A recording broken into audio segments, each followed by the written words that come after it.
Sampai aku tutup usia,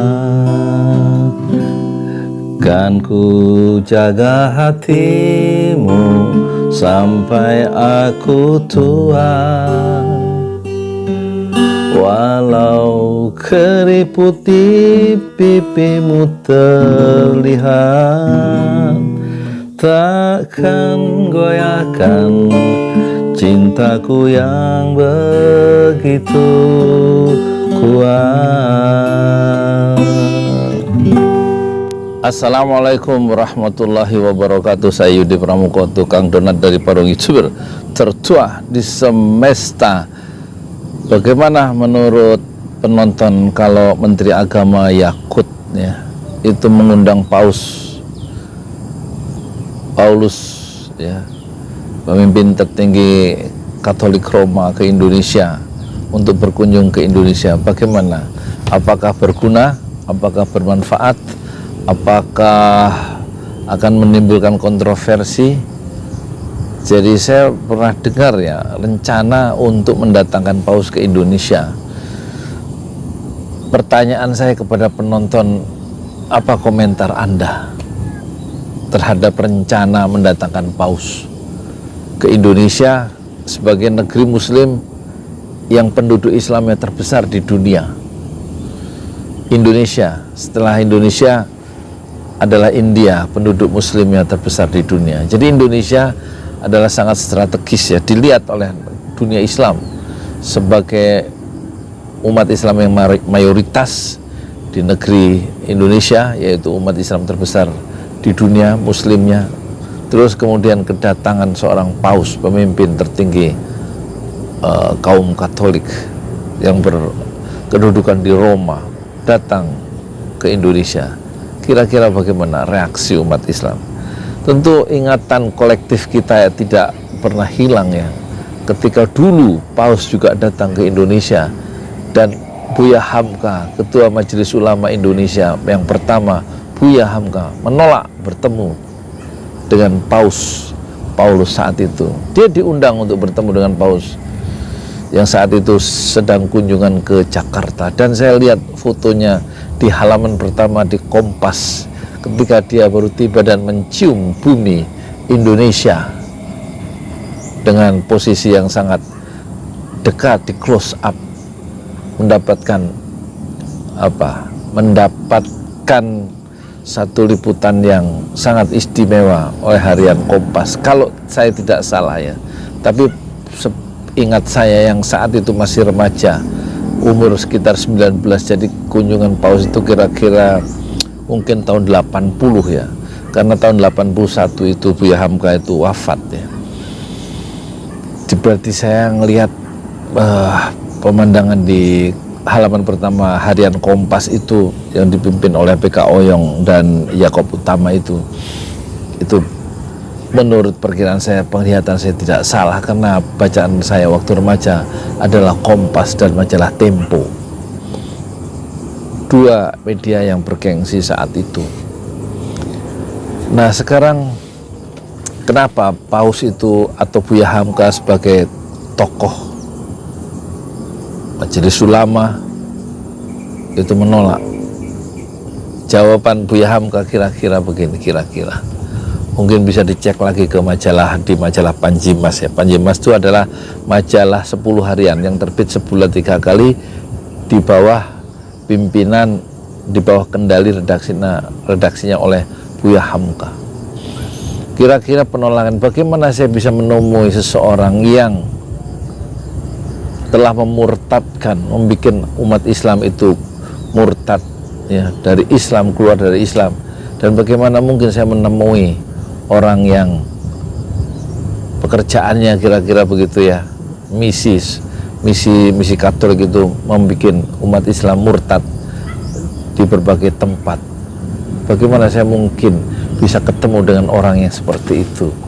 Kira-kira bahasanya mungkin nggak seperti itu, tapi esensinya seperti itu. Jadi ada semacam penolakan secara ideologis dari Buya Hamka, dan dia tidak mau memenuhi undangan untuk berjumpa dengan Paus. mungkin di istana kalau tidak salah. Dan itu simbol ya, satu pesan yang sangat abadi, pesan yang sangat indah terhadap umat Islam. Penolakan itu menunjukkan arah kemana posisi intelektual dan posisi ideologis seorang tokoh muslim yang dihormati di masyarakatnya harus bersikap terhadap Paus Paulus, tokoh ya Katolik tertinggi di Roma.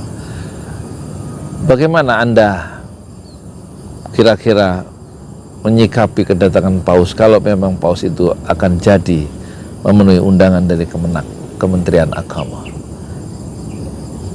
Buya Hamka sudah memperlihatkan posisi yang tegas, sebagaimana dia tegas menolak mencabut fatwa haramnya fatwa Natal yang ditekan oleh pemerintah supaya digugurkan fatwa itu. Buya Hamka tetap pada pendiriannya, tidak mencabut fatwa yang sudah dikeluarkan tentang haramnya umat Islam menghadiri perayaan Natal. Hamka lebih baik mengundurkan diri sebagai ketua majelis ulama daripada mengikuti desakan, pressure, tekanan pemerintah untuk mencabut kembali fatwa yang sudah dikeluarkan majelis ulama Indonesia berkenaan dengan fatwa Natal.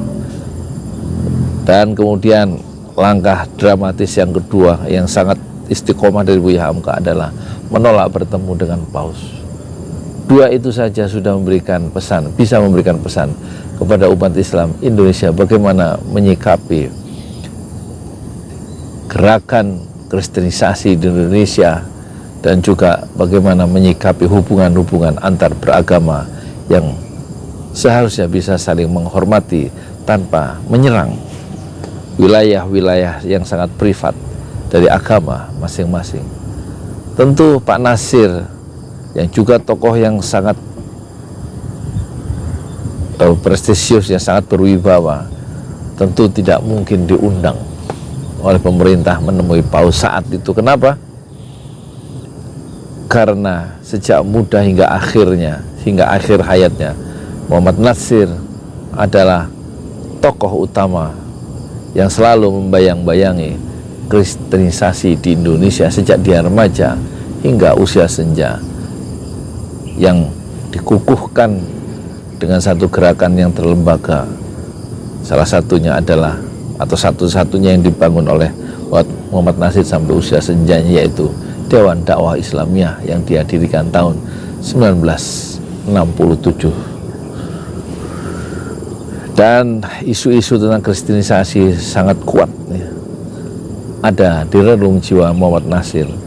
Dan mungkin Hamka dipandang lebih moderat daripada seorang Nasir yang memang aktivis politik sejak remaja hingga masa senjanya. Tetapi sikap moderat Buya Hamka tetap menolak berjumpa dengan Paus Paulus di masa hidupnya. Bagaimana komentar Anda? Silahkan ditulis di bawah ini. Dan jika video ini berkenan, ada manfaatnya, memberikan wawasan baru barangkali, silahkan di like, kemudian di share ke grup-grup yang ada. Dan jangan lupa loncengnya ditekan, dibunyikan. Subscribe, like, and share. Saya Yudi Pramuka, dari para YouTuber tertua di semesta Fasbir Sobron Jamila. Bersabarlah dengan kesabaran yang indah. Assalamualaikum warahmatullahi wabarakatuh.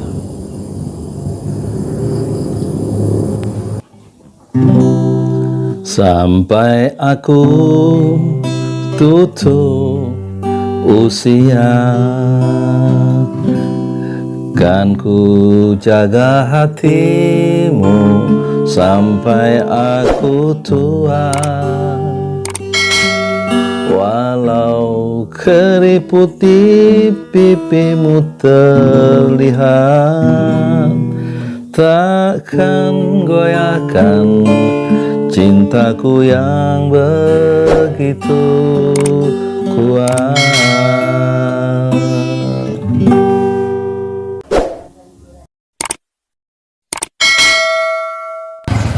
Assalamualaikum warahmatullahi wabarakatuh. Saya Yudi Pramuka berada di tanah wakaf Haji Prama-Arta dari Bogor untuk dibangun Masjid Enam Syuhada Pesantren Tahfiz Al-Quran Ojolalis seluas 120 meter, dan alhamdulillah dimulai pada tanggal 2 Agustus 2021,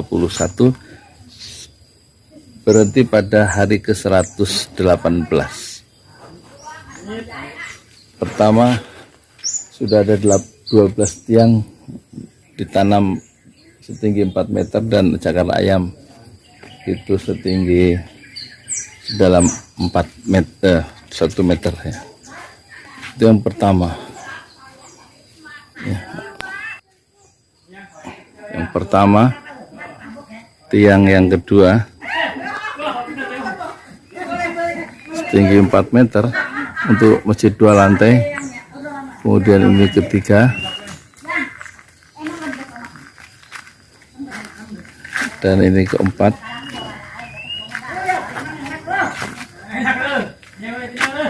Kelima, kemudian 6,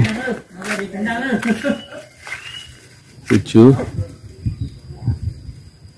8,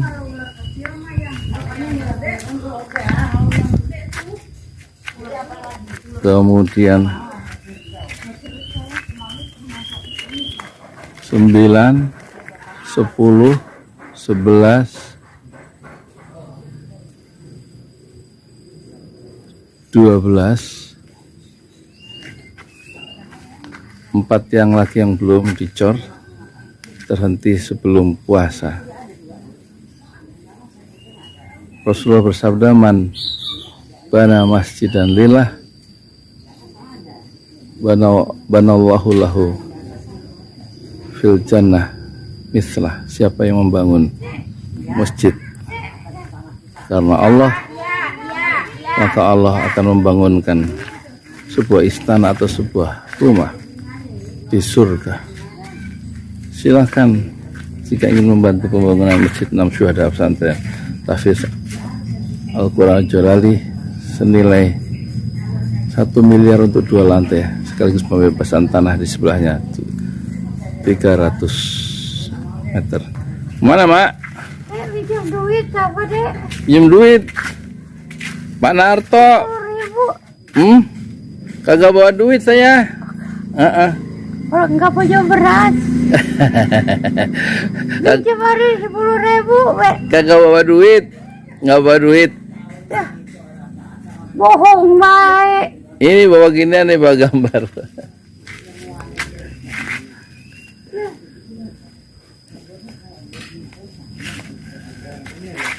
Rasulullah Shallallahu Alaihi Wasallam bersabda, man bana lillah, man bana masjidan lillah. Saya ulangi, Rasulullah Shallallahu Alaihi Wasallam bersabda, man bana masjidan lillah banallahu lahu fil jannah mislah.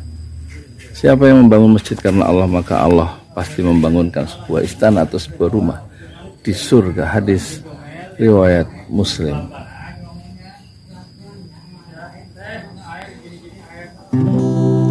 Sampai aku tutup usia, kan ku jaga hatimu sampai aku tua. Walau keriput di pipimu terlihat, takkan goyahkan cintaku yang begitu kuat.